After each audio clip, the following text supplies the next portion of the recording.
Om Swastiastu. Selamat pagi anak-anak. Semoga kalian dalam keadaan sehat. Ibu pun demikian.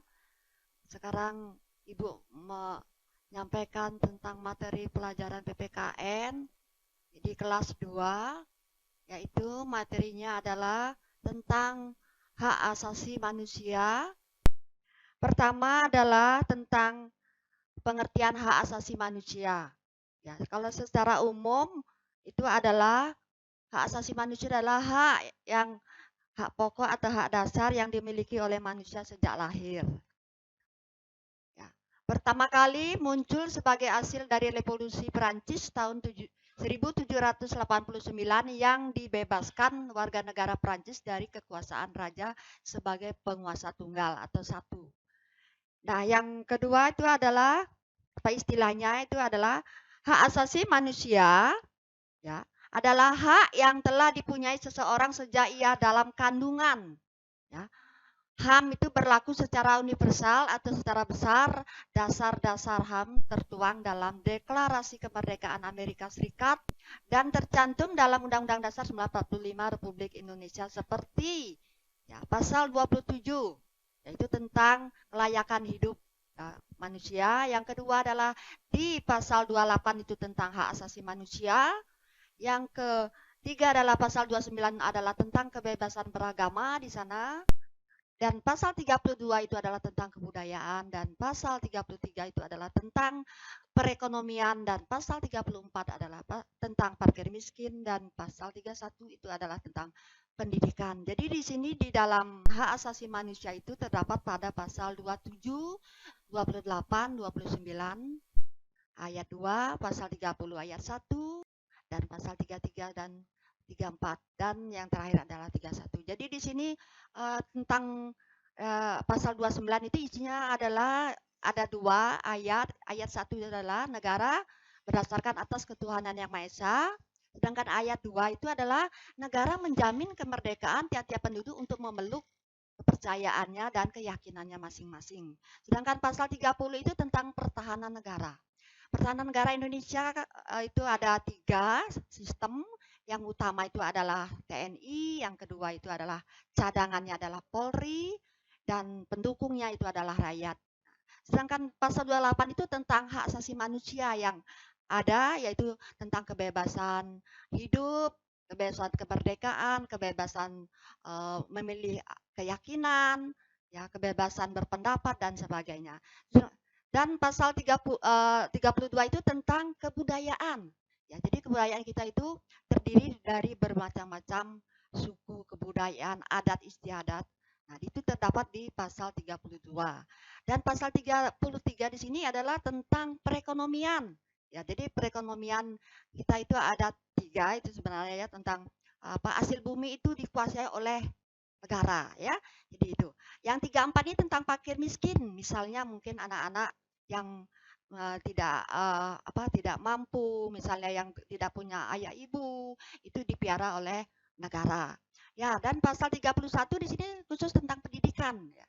Jadi pendidikan kita itu di Indonesia ada 3 jenjang, yaitu 1 dalam keluarga, 2 di sekolah, 3 ada di masyarakat. Adapun yang keempat itu adalah berbangsa dan bernegara. Nah, untuk selanjutnya di sini adalah definisi daripada hak asasi manusia menurut para ahli atau para tokoh ya. Menurut John Locke gitu.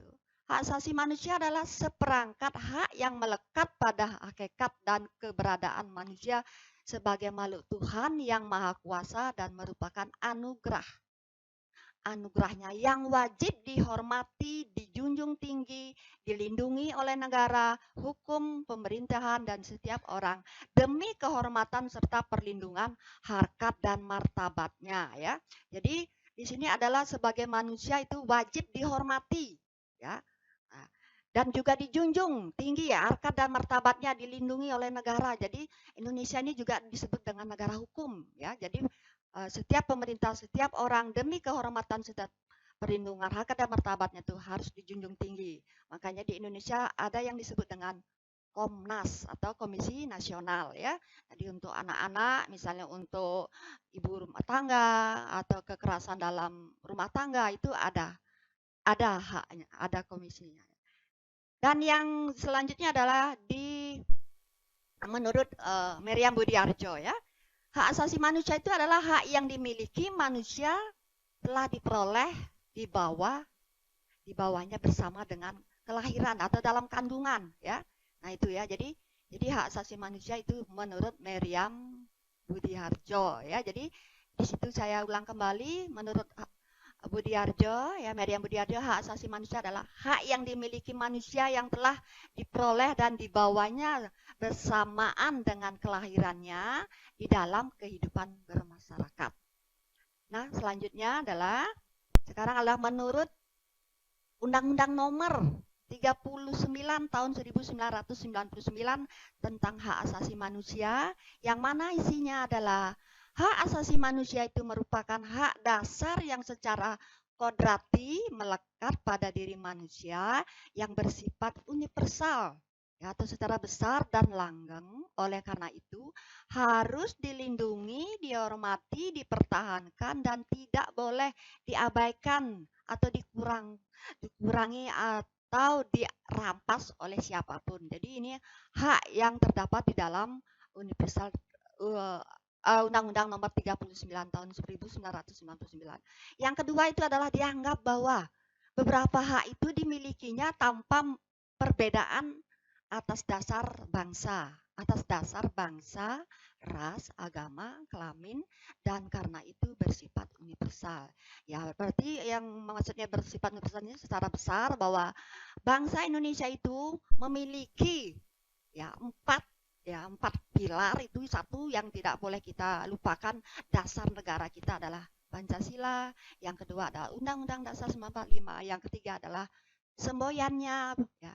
Semboyan adalah Bhinneka Tunggal Ika, harga mati adalah NKRI-nya. Jangan lupa itu ya, sebagai bangsa Indonesia yang mempunyai sikap nasionalisme. Yang kedua ras, warna kulit. Ya, bangsa Indonesia itu warna kulitnya adalah sawo matang. Jadi walaupun dia sawo matang ini ada yang mungkin ada yang agak putih, ada yang kita sama, satu bangsa, satu tanah air ya. Jangan lupa ya, itu satu bangsa, satu bahasa ya, satu persatuan Indonesia. Yang kedua adalah agama, seterusnya adalah agama. Agama apapun di Indonesia ini adalah agama yang diakui. Ya, baik itu agama Islam, agama Hindu, Kristen, Katolik, Buddha, itu semua sama. Tujuannya adalah untuk mencapai tujuan yang baik. Tidak ada agama mengajarkan yang lain-lain. Satu adalah memuja Tuhan ya, untuk memuja Tuhan. Cuman itunya aja lain, bedanya apa namanya, simbolnya aja beda, tapi tujuannya kepada Tuhan. Nah, yang selanjutnya adalah masalah kelamin. Ya, kelamin ini ya sudah tentu ada dua jenis, kalau tidak laki ya perempuan. Karena itu bersifat universal ya, bersifat universal. Dan selanjutnya adalah yang dikatakan mempunyai nilai universal ini yang kemudian diterjemahkan dalam berbagai produk hukum ya, produk hukum nasional di berbagai negara untuk dapat melindungi dan menegakkan nilai-nilai kemanusiaan. Bahkan nilai universal ini dikukuhkan dalam instrumen internasional atau alat ya, di dalam internasional itu termasuk perjanjian internasional di bidang HAM ya. Jadi kalau di Indonesia mungkin disebut dengan, untuk ini adalah kita mempunyai lembaga yang disebut dengan PBB, itu adalah Perserikatan Bangsa-Bangsa. Jadi ada perjanjian-perjanjian menurut hukum internasional, ada hukum nasional, ada hukum adat, ada hukum internasional. Jadi itu lebih luas kalau yang namanya internasional. Dan selanjutnya adalah contoh contoh dari hak asasi manusia. Satu adalah untuk hak untuk hidup. Manusia itu yang pokok itu adalah untuk hidup, yang utama itu. Nah, yang kedua adalah untuk memperoleh pendidikan. Jadi pendidikan itu sangat penting ya. Kita sebagai bangsa Indonesia harus mempunyai juga sumber daya manusianya yang lebih tinggi dari negara lain.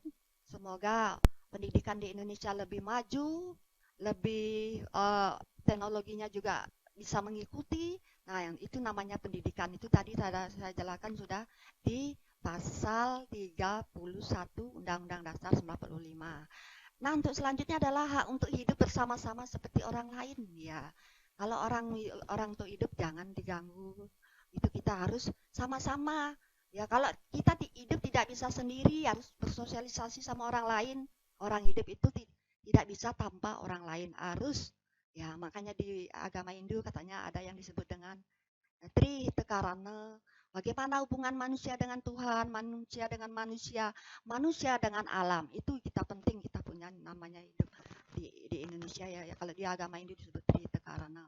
Dan untuk yang selanjutnya adalah hak untuk mendapatkan perlakuan yang sama. Ya, bagaimana untuk menikmati perlakuan yang sama? Kemungkinan kalau kita di desa misalnya belum punya jalan yang bagus, penerangan jalan, itu bisa dinikmati bersama-sama itu ya. Jadi itu yang dikatakan bisa mempunyai atau mendapatkan perlakuan sama. Dan yang terakhir adalah untuk hak untuk mendapat pekerjaan. Ya, semua orang perlu mendapatkan pekerjaan untuk ya kelayakan hidup. Ya, mudah-mudahan saja dengan adanya pandemi ini kita bisa hidup dengan yang sederhana, yang harus memaklumi dengan keadaan ini. Semoga semua dapat sehat walafiat ya. Itu yang saya inginkan. Nah, untuk terakhir itu adalah kesimpulannya ya. Jadi kesimpulan dari hak asasi manusia itu adalah hak yang melekat pada diri setiap manusia sejak dalam kandungan ya, yang berlaku seumur hidup dan tidak dapat diganggu siapapun. Jadi ini kita pembawaan kita itu yang dikatakan juga bahwa hak asasi manusia itu adalah hak dasar atau hak pokok yang melekat pada diri manusia sejak lahir atas anugerah Tuhan Yang Maha Esa. Jadi tidak dapat diganggu oleh siapapun. Nah, demikianlah penjelasan dari saya. Ya, sekiranya ada yang bertanya, silakan. Kalau tidak, saya akan memberikan tugas untuk kalian di rumah. Semoga tugas ini dapat mengingatkan dengan tidak bertemunya secara langsung supaya tugas saya ini diselesaikan. Ya, semoga Anda di rumah juga sehat, saya pun sehat. Kita bisa ketemu lagi di lain hari atau lain kesempatan. Nah, tugasnya yang pertama di sini adalah soal nomor 1 itu adalah menurut pendapat Anda, jelaskan tentang pengertian HAM. Jadi ini pendapat Anda ya, tidak di dalam buku paket ini, pendapat Anda ini bebas ini. Nah, yang kedua adalah berikan contoh-contoh fakta pelanggaran HAM di Indonesia. Nah, ini ada di dalam buku paket apa saja misalnya ya, berikan contoh-contohnya, sebutkan dulu, udah tuh berikan contohnya. Nah, inilah yang tugas saya. Dan ada yang kedua lagi tugasnya pendapat Anda jelaskan tentang itu tadi yang sudah sama itu ya, jadi ada 2. Jadi itu 2 saja ya tugas saya. Nanti tolong dikerjakan di buku ya, di buku.